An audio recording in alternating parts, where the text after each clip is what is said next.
Yo mga kap, welcome back. Naku, maraming salamat po kayo nakabalik sa ating channel. Quick recap lang tayo sa naging laban ng ating pambato. Nanalo po sila 73-72 ang final score. Naninibago pa ang ating pambato dito sa sistema ng B course, no? And also at the same time yung na-foul trouble po si Kai Sotto. Nagtala po ang ating pambato ng 12 minutes and 52 seconds. Siya po yung total na minuto na nakalap ng ating pambato with 4 points and 4 rebounds. Dalawa po sa offensive, dalawa po sa defensive rebounds. Nanggaling po ang kanyang puntos sa isang field goal po kung saan yung kanyang fast break na pinasa sa kanya. And yung also itong kanyang free throws na dalawa, no? Bali, apat po yung naging sablay ng ating pambato sa free throws. So medyo kinakalawang pa ang ating pambato. But anyway, kasama yan kasi alam nyo, walang competitive game ang ating pambato. Ilang months na, no? Mula siya po na nakarecover sa injury. But the good thing is, nakita nyo naman ang bilis ng ating pambato.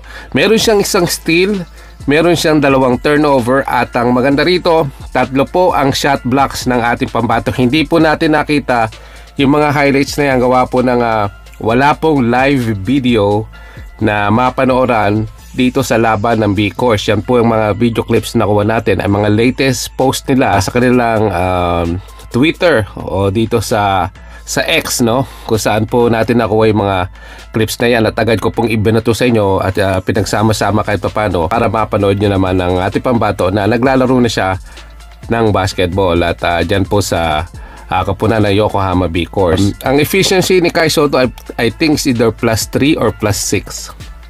At ito, naisulat ko rito, meron siyang 4 na foul, no? Na foul trouble agad siya na maaga, kaya nailabas siya. At again, sana mapanood ko yung buong laban at makita natin kung saan nanggaling yung mga shot blocks na yan, kung paano siya na foul at paano siya tumira ng mga free throws. Kaya sana mapanood din natin. But anyway, at the end of the day, no, maganda at nakapaglaro ang ating pambato. This is a good sign. Tomorrow again, no, may laban sila. Abangan po natin, suportahan natin pambato si Kai Sotto. Alam ko marami sa inyo nag-aabang at naiinip na sa mga laban. Ito na po, nangyari na. And I think Kai Sotto have a good game. And ang unang laban niya ay panalo dito sa B course, no?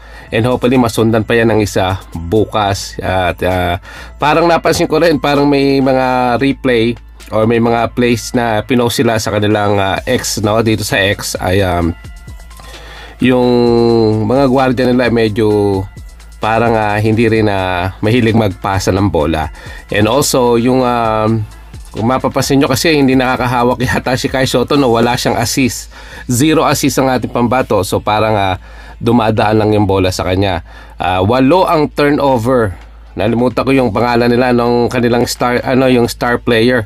8 ang turnover. Kaya akala ko matatalo sila. But anyway, yan po yung recipe, yung turnover na yan ang recipe sa pagkatalo ng maraming team. Kaya kailangan malimitahan, and Kai Sotto have 2 turnover. But at the same time, no, atin positive pa rin, +6 or +3 ang ating pambato sa kanyang efficiency. At sana magtuloy-tuloy na at maging healthy ang ating pambato.